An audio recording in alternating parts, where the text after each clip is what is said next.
Good evening. You're watching the news at 7:30 on ATV. I'm Edna. And I'm Emily Sue. Here's a look at tonight's top stories. Officials and lawmakers concerned about growing number of rowdy protests inside and outside LegCo. Travel chief blames anti-mainland protests for declining retail sales figures. New Ukrainian leader sworn in and gets nod of approval from Russia. Officials say they're worried that LegCo's Finance Committee won't have enough time to approve funding for key livelihood schemes before the summer holiday. Their concerns come after dozens of protesters stormed LegCo last night to try to stop the government's controversial plan to develop the Northeast New Territories. Dozens of protesters and residents from the Northeast New Territories broke through security barriers and stormed LegCo at around 9 o'clock last night. In the middle of the chaos, some police officers and demonstrators fell over, while some were carried away. At least one security guard was injured in the mayhem and sent to hospital. The protesters were originally watching a live feed of the Finance Committee meeting outside the building. Inside, lawmakers discussed for the fifth time the government's controversial plan to destroy villages and farmland and build a new town.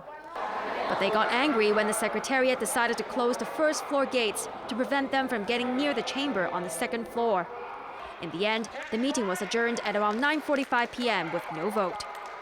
Welfare Chief Matthew Cheung is worried the protests will delay the voting of many other items already on the committee's agenda. I think it's very important that the Finance Committee and other committees get on with the business as quickly as possible because we've got a very heavy agenda, a heavy waiting list of important livelihood issues. Cheung stressed that he needs the committee to approve funding for the low-income family subsidy scheme before the summer holiday in July, so it can be launched by October next year. I really appeal to Legislative Council members to speed up the process and for the sake of the grassroots families in Hong Kong.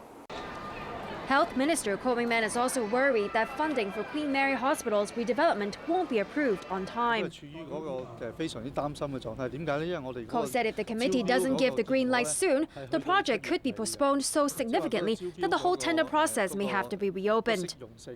Pro-establishment lawmaker Priscilla Leung, meanwhile, raised concerns about LegCo's overall security. What has happened yesterday actually makes us see very clearly that it is very easy for all other people who can just come in and trespass the Legislative Council and then they can occupy the Legislative Council. Leung also slammed the Secretariat's handling of the whole fiasco. She asked why they only called the police at night when the protests began at about 3 o'clock in the afternoon.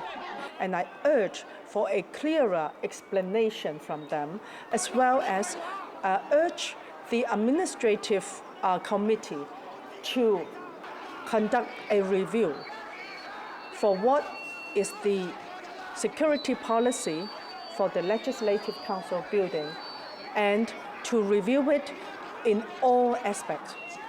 I cannot accept such a protest to happen inside the Legislative Council building. The Labour Party Sit-Ho said there are only about 100 security officers working in LegCo and around half were off-duty last night. Both Ho and the Civic Party's Claudia Mo said they understand why the Secretariat felt the need to call the police. They hope what happened yesterday won't become a precedent for future protests at LegCo. We are quite short of manpower to deal with really the conflicting situation, so that there might be a need in certain cases that we need to call the police for help, but it should only be on the call and on the request of our Secretariat. The footage of the blue berets swarming around the LegCo, inside the LegCo building is actually rather unsettling, if not wrong, because this is the Legislative Council building. And the public security force, the police force shouldn't have been involved. So I just hope this is a one-off incident and it's not going to become a very much used precedent. The protesters have vowed to return for Friday's Finance Committee meeting to demand the government scrap its plans to develop in the Northeast New Territories once and for all. The number of parents whose children managed to get into the school of their choice has plunged to a 13-year low. Once again, locals living near the border are angry that children of mainland parents are snapping up many of the school places. Bo Leung reports. It's that time of the year again that parents dread, finding out whether or not their kids got into the school they wanted them to for the next academic year. While some parents were overjoyed. I'm very happy we got our first choice, said this parent. Others were extremely disappointed. This tearful mother said her child was born in Hong Kong and should have been given priority over students from across the border. This year, 29,124 children joined the central allocation system, and only 66.4%, or 19,343, managed to get into one of their top 3 school choices. The success rate is the lowest in 13 years. North District principals said the birth rate in the area has increased and the number of cross-border pupils has also gone up, which affects the chances of local students getting into their preferred school. Parents unsatisfied with the results have vowed to apply again for their first choice school. This year, around 2,600 cross-border applicants took part in the central allocation process for Primary 1. In a bid to ease overcrowding in Northern District, the government gave parents there the choice of picking schools from 8 catchment areas that provide 3,000 places. Northern District, which was the first choice for a large number of mainland parents, provided 300 places for cross-border students. But some decided to pick Tai Po District as their first choice. This mother said although it's a bit far away, it's still better than getting a place even further away, such as Wong Tai Sin. Some mainland parents complained that their children were given places in Tin Shui Wai or New Territories West. It's tough for children to travel so far every day, this parent complained. Bo Leung, ATV News. The head of the Travel Industry Council has blamed protests against mainland tourists for declining retail sales figures here. Joseph Tung said the number of visitors from across the border dropped 9% last month compared with 2013. Last week, Chief Executive Leung Chun-ying suggested that the number of mainland visitors could be slashed by 20% to ease concerns of overcrowding in Hong Kong. But officials have been issuing warnings all week that there will be a price to pay if fewer mainlanders are allowed to come here. Commerce Minister Greg So warned that cutting the number of cross-border tourists will have an adverse impact on the economy. So's remark was backed by weakening retail sales figures out this week that showed a 9.8% slump in April compared to a year ago, the lowest since 2009. Sales of jewelry, watches and clocks and valuable gifts, which are mostly snapped up by mainlanders, dropped by almost 40%. Liberal Party lawmaker Vincent Fang made more grim predictions today of a further slide in retail sales figures for May. Speaking on a radio program today, Fang said he expects sales figures to remain the same for a while. However, earlier this week, Financial Services Chief Chan Ka-keung said the slowdown and sales slump was due to a decline in the mainland economy. Travel Industry Council Executive Director Joseph Tung said the string of protests against mainland tourists this year have deterred visitors from coming here. He said the number of tourists from across the border plunged 9% last month compared with last year, and he's worried the protests may have affected visitors from other countries because he says the Taiwanese, Koreans and Japanese all look similar. Tung added that the protests will make visitors feel unwelcome and they pose a threat to the travel industry. In February, mainland visitors in the shopping hub of Tsim Sha Tsui were stunned when they were confronted by about 100 demonstrators demanding that they go home. The tourists were branded locusts by the protesters, who blamed them for overcrowding in the city. HSBC economist George Leung doubts the city is capable of accommodating a large influx of mainland visitors. He criticized the government for lacking a concrete tourism policy by only encouraging business sectors to invest in local industry. The government claims that the city can cope with up to 70 million tourists annually within 3 years and 100 million over the next decade. Overseas, Ukraine's new president has been sworn into office and vowed that the country will never give up any territory that's been annexed by Russia. Despite this, Russian President Vladimir Putin praised the new leader for trying to end the bloodshed in the east of the country. Arthur Urquiola reports. The swearing-in of the new Ukrainian president took place in the country's parliament. Following his election win last month, Petro Poroshenko vowed to protect Ukraine's sovereignty and safeguard the rights and freedoms of the troubled country's citizens. The country has been in turmoil since Western-backed protesters overthrew the previous democratically elected government. During his inaugural speech, the new president called for peaceful dialogue and for separatists in the country to lay down their arms. He promised safe passage for Russian fighters Kiev claims have been stirring up trouble in the eastern regions. Poroshenko also insisted Ukraine would never give up Crimea, the Black Sea peninsula that switched allegiance to Moscow in March.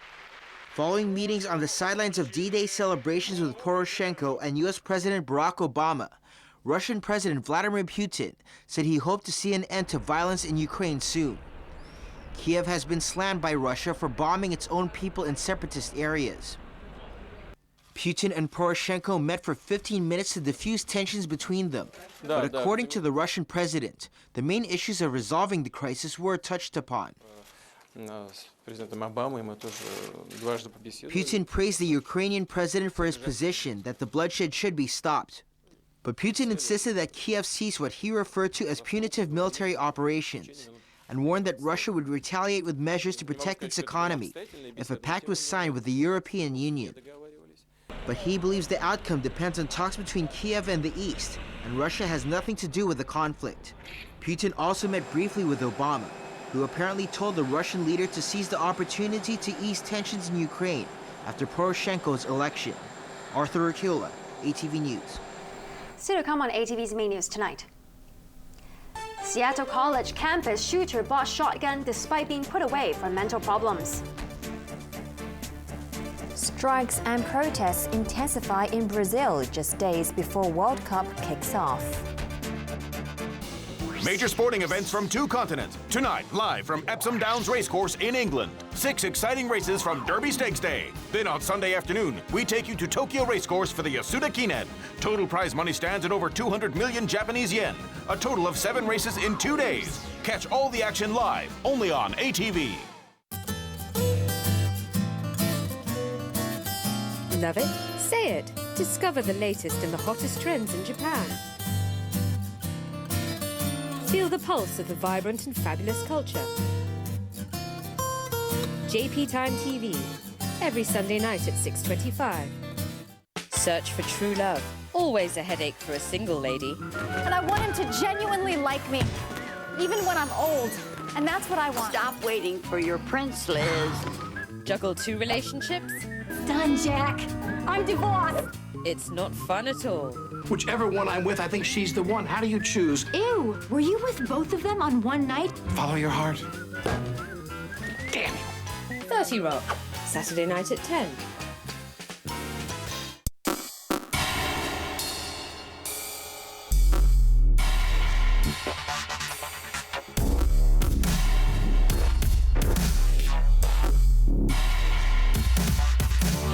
The Hong Kong Dragon Boat Carnival. June 6th to 8th at the East Chim Sa Choi waterfront. Let's all enjoy the excitement. Please use public transport and follow police instructions. You don't have to go to Japan, you're already there. Follow Begin Japanology into the world of Japanese culture. Experience the traditional and modern life. Reveal the pursuit of romance and perfection. Every angle presents a unique Japan. Begin Japanology, Sunday night at 8:30. Want to promote your latest products on television? ATV's 2014 Ad Easy package is the right choice for you. Our promotion reaches as far as the Pearl River Delta region and southern China, and our price starts at just $68,000. Call 2992-8890 or our mainland hotline now.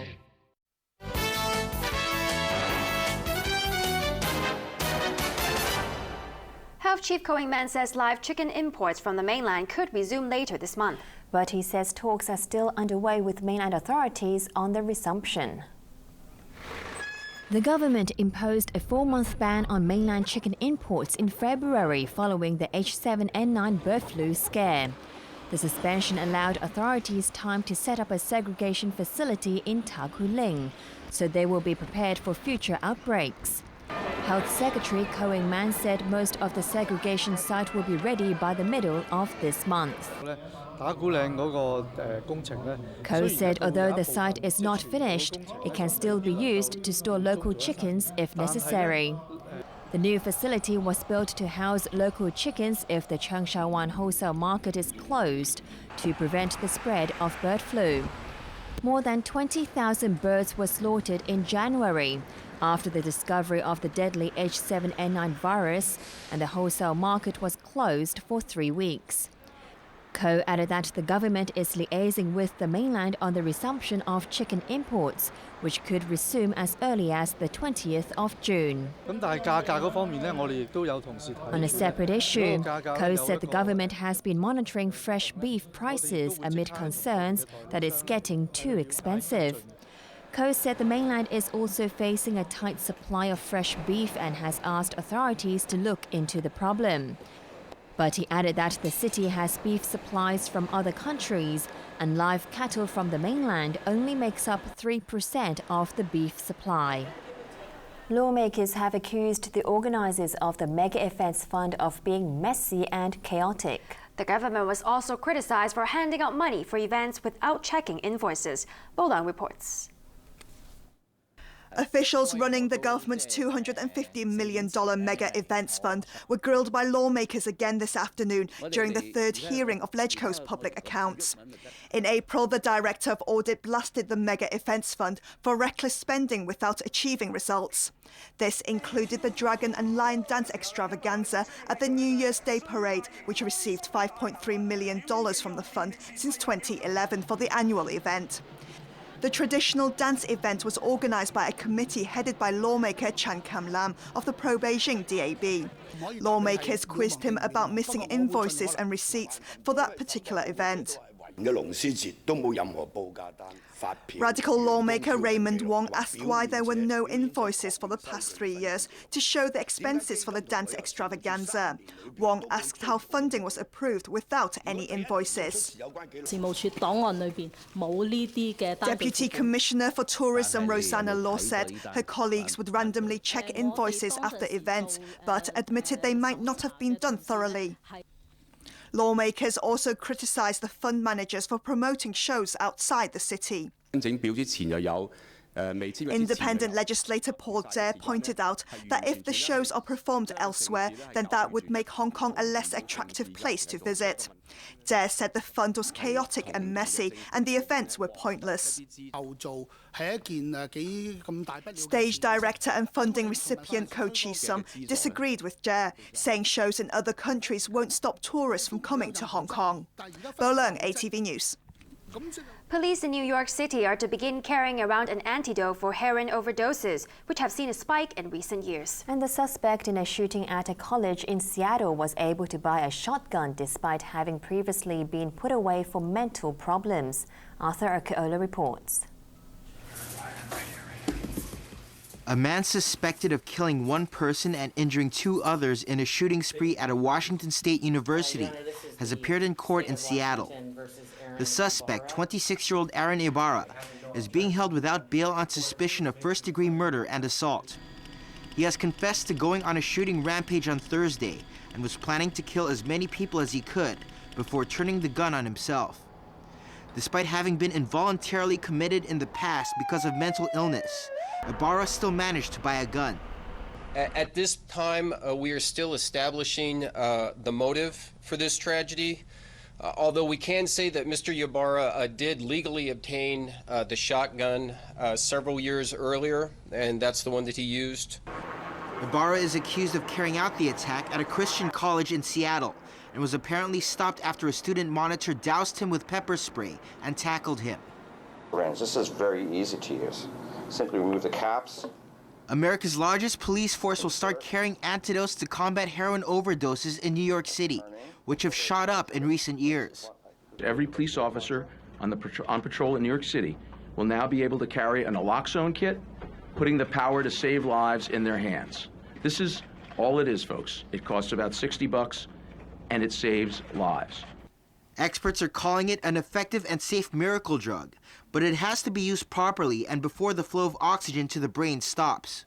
If they get there before their respiratory depression has produced anoxia to the brain, so the brain has died or damaged, then they can administer naloxone and revive them. But if it's already an hour or 2 hours or 3 hours afterwards, it's probably too late. Opiate overdoses claimed more than 2,000 lives in the city in 2011, more than double the number in 2004. The $1.7 million used to purchase the kits comes from the Attorney General's Community Overdose Prevention Program, which is funded by money seized from drug dealers. Houses were destroyed and a number of civilians were injured after a car bomb went off in the Libyan capital Tripoli. The explosion occurred early in the morning and was believed to have targeted the home of Hashim Bashir, the country's security chief, who was in charge of integrating former rebels into the armed forces. Security in the country has deteriorated since the Western-backed uprising of 2011 and NATO bombing campaign that helped oust late leader Muammar Gaddafi. Arthur Akila, ATV News. Now time for sports with Raymond Young. And more chaos in Brazil ahead of the World Cup. Well, that's right. Strikes and protests are spoiling the party. Rubber bullets and stun grenades were fired on protesters in the Brazilian city of Sao Paulo just days before the World Cup kicks off there. Brazilian television broadcast this footage that shows authorities that aren't backing down to protesters trying to make a noise before the World Cup. About a dozen military police officers approached striking workers who had taken over a Sao Paulo train station. When the picketers ignored warnings to leave, officers pointed guns, believed to be loaded with rubber bullets, at the group. Tear gas and stun grenades were then fired to disperse the crowd, as the demonstrators were driven out by the officers. The subway workers were on strike for a second straight day, after negotiations over a pay rise broke down. Half of the city's stations were forced to close, affecting millions of commuters in the Southern Hemisphere's biggest city. As a result, most had to rely on ground transport, but bus operators struggled to cope with the spike in demand, and scores of people waited impatiently at bus stations. Traffic was also brought to a complete standstill during the rush hour. The situation is worrying for Sao Paulo, which will host the opening match of the World Cup next week. Hundreds of thousands of football fans from around the world are expected to rely on public transport to get to stadiums. Unions in the past few months have used the World Cup as leverage in an attempt to force authorities to make concessions. While many locals feel the government has spent their money lavishly on the sporting event, others say the protesters are opportunists and they are getting fed up with them constantly disrupting everyone else's daily lives. To allay security fears, police in Rio have set up a unit specifically to patrol tourist hotspots, such as the iconic Copacabana beach. And the bomb squad has also stepped up training ahead of the big event, with authorities saying they're ready to handle chemical, biological, and even nuclear attacks. Mass protests took over the streets in dozens of cities during the Confederations Cup last year, and President Dilma Rousseff vowed earlier to crack down on violence and assured everyone there'll be a smooth World Cup. In other sport news, Brazil scored the only goal in a friendly match against Serbia. Even footballers tried to get their message across as Brazil hosted Serbia in their final pre-World Cup warm-up. Neymar was again the target of defenders as he attracted fouls throughout the match. With so much attention on him, his teammates were left open, as Fred broke the deadlock after nearly an hour.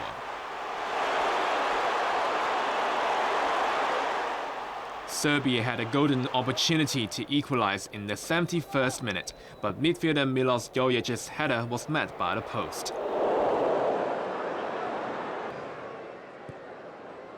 The home side should have added a second minutes later, but Hawks' chip over the keeper was ruled offside, although replays clearly suggested otherwise.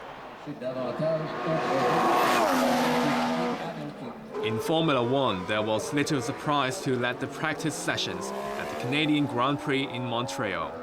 Mercedes drivers Lewis Hamilton and Nico Rosberg both locked up their wheels going round the corners. But the pair were still dominant. Hamilton set the fastest lap of 1 minute 16.118 seconds, with Rosberg merely 0.2 of a second behind. Four-time defending champion Sebastian Vettel was showing signs of a resurgence by finishing third. A trio of Americans lead the pack at the halfway stage of a weather-affected FedEx St. Jude Classic in Memphis. Back in business after overcoming back problems, Ben Crane charged a 7-stroke lead at 12 under 128. The four-time PGA Tour winner leads compatriots Davis Love III and Billy Horschel, who are both tied at 5 under. Less than half the field completed the round before thunderstorms suspended play for the second day in a row. And a look at the weather before we go. It looks set for a wet weekend with more showers across Hong Kong today. Temperatures range from 25.2 to 30 degrees, while the relative humidity was between 73 and 95%. Winds were light to moderate coming in from the southwest. Let's check on the ultraviolet reading. The maximum recorded for the day was 5. And tomorrow's UV index will be around 8. Now for a look at the weather in the region. A trough of low pressure is affecting Guangdong and the northern part of the South China Sea. And now the satellite images. Cloud bands associated with the low pressure are covering southern China and the northern part of the South China Sea. Here's what we can expect over the next few days. Still cloudy with a few showers tomorrow. Temperatures will range between 27 and 31 degrees. More gloomy conditions over the coming week and temperatures dip to 25 degrees on Thursday. Here are the latest pollution readings under the Air Quality Health Index. General stations are at 3 to 4, meaning the health risk is low to moderate. Roadside levels are at 4 to 8, and the health risk is moderate to very high. Finally, here's the weather around the world.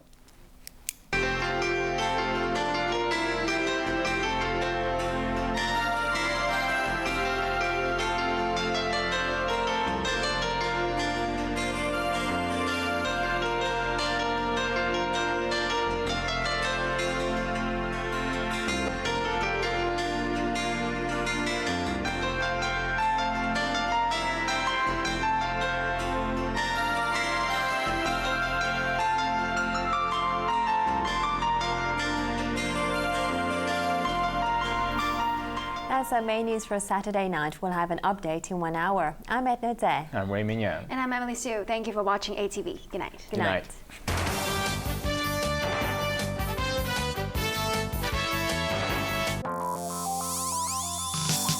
Coming up, 144 hours journey, visa-free to Guangdong.